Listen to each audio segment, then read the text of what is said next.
Okay, let's continue on in syntax and semantics.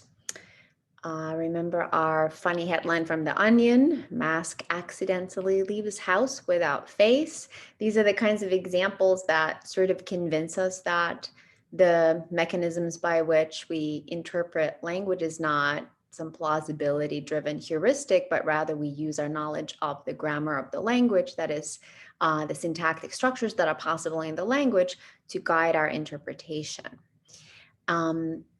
And I said that the fundamental question that we want to understand is exactly how our brains take words and morphemes together and build complex structure from those basic elements. So now we actually haven't yet learned anything about those basic combinatory processes in the brain. We've learned about violation studies, which gave us a specific kind of information about exactly how the brain responds to something that is ill-formed or surprising. And in particular, from the EEG literature, we learned a lot about the timing of different types of violation responses.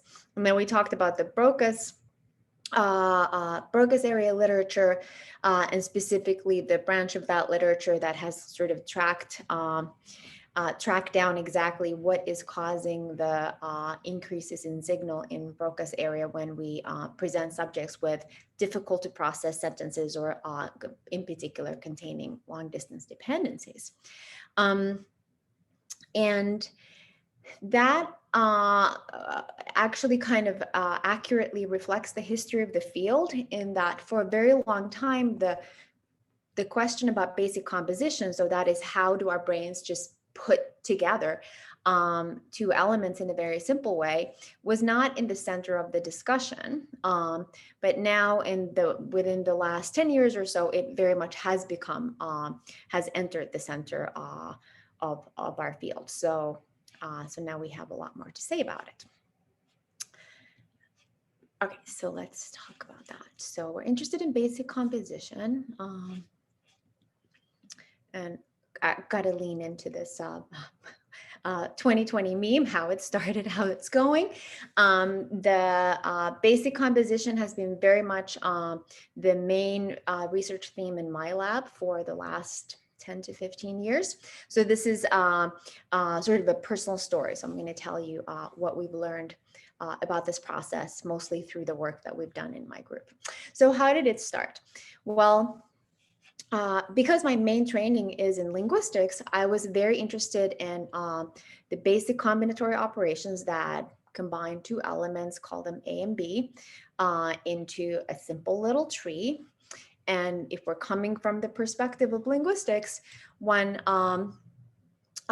initial assumption is that this process would decompose at least into two subparts. So you would have that syntactic structure, but then you would also have that sort of logical semantic structure that I've now introduced you to, where we're combining not syntactic categories, but semantic types in order to interpret the expression compositionally. Okay. So we started designing experiments that would have the ability to identify activity that would reflect these types of processes. Well, how is it going? Well, I would say that the way it's going is that we mostly have not found neural reflexes of these types of computations. So the brain actually seems pretty silent when it comes to syntactic composition or logical semantic composition in the way that we as linguists thought it might show. But instead, the process that we've most prominently identified is a process that seems to be much more conceptually driven. And by conceptually driven, I mean something that is not going on in the green and blue tree that I've drawn here on the how it started side. So here, the combinatory operations don't really care about the actual kind of meaty content or the conceptual content of these items. So red boat would compose exactly the same way as dead wood or something like that in the non-idiomatic interpretation. So the actual meanings of the words don't mean as much as opposed to their distributional properties. But what the brain seems to be most prominently computing is the conceptual content. So by that, what I mean is that we can keep the syntactic structures completely constant, but if we vary the, for example, conceptual specificity of the composing items, that's a big deal for the brain. So here, for example, where I'm going towards is showing you that, for example, if we are composing two nouns together, tomato dish, vegetable dish, the fact that tomato has a much more specific meaning than tomato, that makes a difference for the brain. And here we're really not varying the syntax or the kind of logical semantics. Okay, so how did we get to that type of understanding? So now I'm adding the kind of conceptual combination tree as well. I don't have a formalism to offer for it like I do for the syntactic and the logical semantic combinatory processes. But basically what I'm saying here is, like, even in these really, really simple cases where I'm taking an adjective and a noun and combining them together, there's potentially many different completely parallel operations that happen. And we have to be pretty clever about our experimental design in order to try to tease them apart. Okay, so it seems like it's really the more conceptual combination that drives neural activity most prominently. Doesn't mean that those other things are not happening at all. It just means that when we're starting to measure brain activity, it's the more concepts-driven activity that is most, is the easiest to spot. Okay, so I want to ask two questions. So first of all, just to get the project off the ground, what happens in the brain when two words compose together? Okay. We just first have to have some description of that in order to even start studying this question. And then the second question is, what specific computations do those identified activities or effects reflect? So it's really, the second question is then the real research. The first question just kind of gives us something to study. Okay, and so this is going to be MEG research. We're going to be measuring those magnetic fields millisecond by millisecond, and then we'll be localizing that activity as well. So it's going to be activity in a particular location in the brain over time, millisecond by millisecond. Okay, what happens in the brain when two words compose together? And so now our starting point was a very simple case of combining an adjective with a noun, and they're intentionally semantically pretty simple. That's always a, kind of a matter of opinion almost.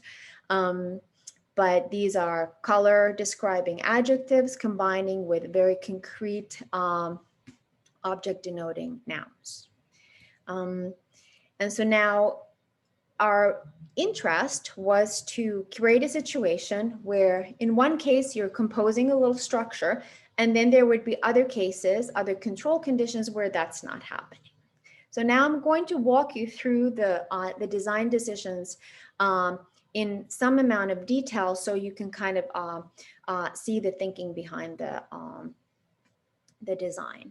Your experimental design is always the most important part of any study. That's what determines what actually is going to happen in the subject's brain. You cannot affect that later. So no matter what your analysis techniques are, that's less important than what actually went into the experimental design. So ideally, we want to do something like red boat and then measure activity at boat, both when it is in a combinatory context, like it is here, following red, and then when it's just kind of by itself, not composing with anything. We do want to make sure that when the brain enters that second, that word boat, that it is in a similar state, visual processing wise. So if in this case, your processing stream had seen something in the first position and in the second case it hadn't, that could be a problem. That could be a compound in our study. So we wanted to give the brain something to look at in the single word condition as well, but we wanted to make sure it's not anything that your brain could even conceivably think about combining with the second word. So that's my first little contrast. One question that I want to ask here is whether that element that we put into that first position in the one word control condition could have been a pronounceable non-word. So by pronounceable non-word, I mean a word that could be an English word, but just isn't an English word. It just doesn't happens to not mean anything right now, but like tomorrow, somebody could invent a meaning for it. So might or something like that. Might is one of my favorite non-words. So could we do in the second position something like might boat? So then there would be even more kind of similarity between the adjective and the element, the corresponding element in the single word condition. Well, that decision actually would be quite tricky because we know that pronounceable non-words activate your lexicon. So you can get priming effects from them. We have all sorts of evidence that when you hear might, your lexicon actually gets pretty excited. It doesn't find a meaning for that word, but lots of words are activated. And the more these pronounceable non-words resemble real words, the more they activate those actual real words. And so we don't actually have theories about exactly what your brain does when a pseudo word like might occurs in a context that in which it could be combining with the surrounding word. So something like might both. It seems like, oh, I should be composing this into a structure, but I don't, it's just like, I don't really know what that would mean. And so that kind of use of pseudo words could actually be pretty complicated.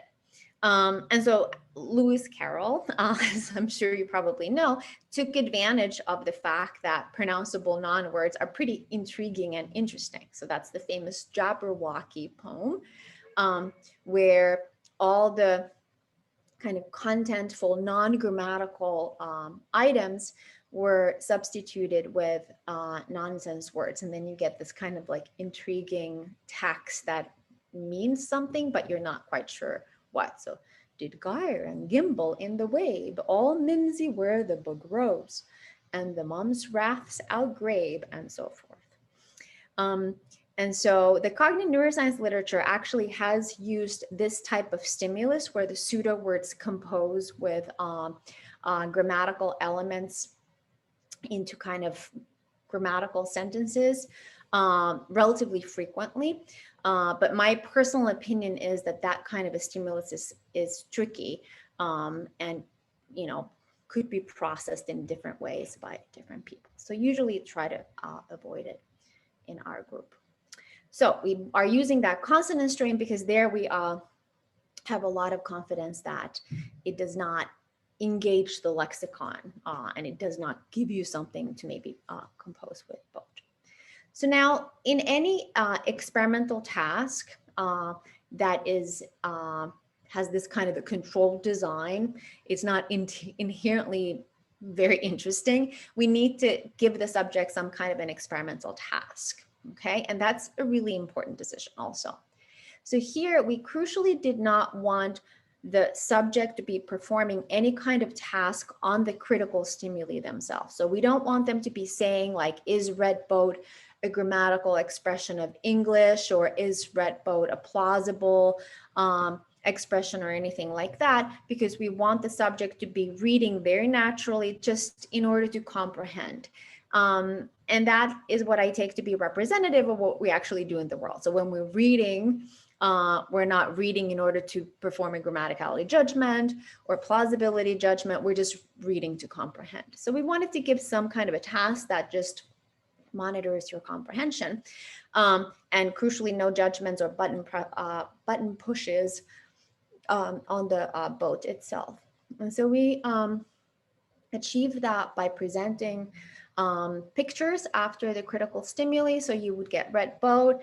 So it's word by word, so red boat, and then you get the picture. And your task is to indicate whether the picture matches the verbal description. Okay, so if it's a red boat like it is here, that would be a yes. response. If you were presented with a green boat, that would be a no response. And if you were shown a red lamp, then that would also be a no response. So it has to fully match the description. So that's the critical experimental task. So now we're still not done, because we still have a confound in this super simple pairwise comparison. And that is that in the first situation, the subject is reading two words, they go red and then boat.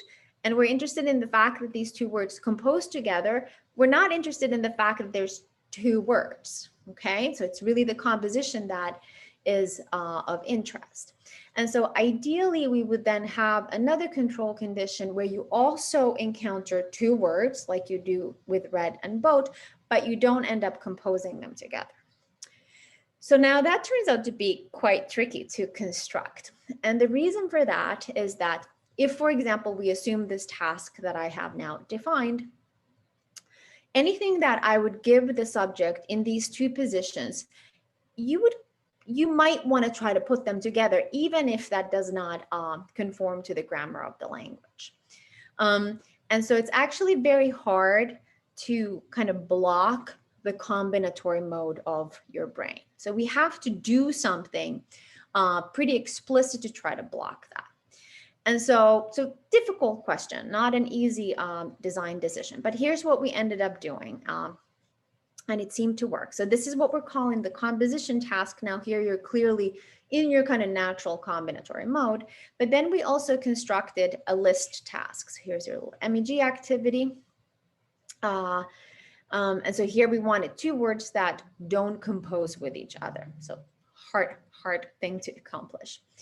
And we did it like this. So now we're presenting subjects with two nouns, cup, boat, okay? That's not an existing compound in English. We wanted to make sure that none of them are actually existing compounds like teacup or something like that. And then, but the crucial part was that the task was different from the task on the composition side. So here your task was to just listen to these two, to read these two words, and then indicate whether the picture that follows matches either one of them. So it's almost like a disjunctive or task. So is that picture a cup or a boat? So now it would be very counterproductive to process the stimuli as a composition. So you could, of course, in principle, combine them, like cup, boat could be a cup-shaped boat. But if that's kind of how you process the task, it would be really hard to then do the behavioral responses. So that was our attempt. So even though this is a very simple experiment, it still like takes a lot to sort of try to get the design to isolate a specific computation, which is what we were interested in here. So we were now wanting to test, okay, are there activities in the brain that are specific to the composition task where you're putting the adjective and the noun together? And our sort of default assumption was that it should be an increase in activity, and then we can kind of straightforwardly interpret it as some kind of signal that is performing the computation. That was the goal. Okay. So the results of this initial study and many follow-up studies indicated that there were two different effects that emerged from this experiment, and specifically two effects that showed exactly the interaction that we were interested in. That is an increased signal for the red boat stimuli and not for any of the other cells of that design, so none of the other cases. And they have different timings. So in the left anterior temporal lobe, so that's what's shown here, there was a relatively early effect. So approximately 200 to 250 milliseconds after the onset of boat, so that second word, we see an increase in activity for the combinatory cases. So that's the blue bar here, and you see the activity time course here. And then a little bit later, around 400 milliseconds, there was an effect in prefrontal cortex, specifically in ventromedial prefrontal cortex, and shows the same pattern. So again, we get an increased activity just for the combinatory conditions. Okay, so now that's like sort of initial result. We can start studying these activities. It does not tell us very much yet about exactly what the activities are reflecting. We have to ask lots of follow-up questions, and we have asked and addressed many of them in the subsequent research, and I'm not going to go into all the details, just very briefly. So first, we obviously need to know, like, okay, how general is this effect? Are we just looking at the combinatory effect between adjectives and nouns, or do they generalize to other cases? And in fact, they do generalize to many other cases. And then secondly, we want to know whether these are just effects reflecting comprehension, or would these brain regions also operate where you're planning a complex expression and kind of putting words together in your head in order to produce that expression. So as regards to the first question, so different constructions showing the similar effects, we've shown that the effects generalize to verb-noun composition, adverb-verb composition, noun composition, noun-noun composition, and so forth. And importantly, also, if we do kind of a grosser contrast of a full sentence and then just lists of words, which is actually a very popular paradigm, especially in the hemodynamic literature, which is the literature that here we were trying to connect with. So here you just have a sentence: a queen sat at her palace window, and then just a list of words where there is no syntactic structure kind of accumulating. We see a much bigger network because this is a much grosser contrast. You're really now varying every aspect of sentence processing, but crucially, the left anterior temporal lobe and the ventromedial prefrontal cortex are part of the larger network that shows an increased signal for sentences over lists. So this sort of reflects all aspects of composition. Okay, then as regards production, the effects do also generalize to production. And one really nice thing about the minimal composition paradigm that I've now introduced to you is that by using the picture that usually is the task element of the trial, the one that you push the button in response to incomprehension, we can actually make that a production prompt. So we can turn it into a picture naming paradigm. And so you would get, say, a picture like this, and your task is to name the color and the shape of the picture. So you would just say white lamp.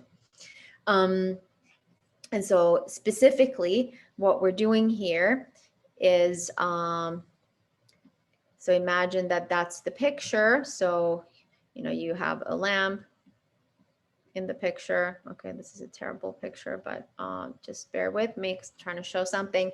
So now you see the lamp, and with MEG, we're able to record your brain activity millisecond by millisecond as your brain is planning the utterance. Okay, so then roughly 600 milliseconds after the onset of the word, you're probably going to go like white lamp. Okay, but in MEG, we're able to measure those planning stages in great amount of detail before your mouth actually starts moving. And that's crucial because when your mouth starts moving, the MEG signal is actually severely distorted by the movement artifacts. But because we have the time resolution to capture the planning stages, we're actually able to get a lot of information from that. Okay, so what happens in the brain when two words compose together? Here we've identified two brain regions that show an increased activity in the presence of this kind of minimal composition, one step of composition, both in comprehension and in production. And that gets the project off the ground. Now we can ask what specific computations these identified effects actually reflect, and that is sort of where the real work lies, and that's what we'll talk about next.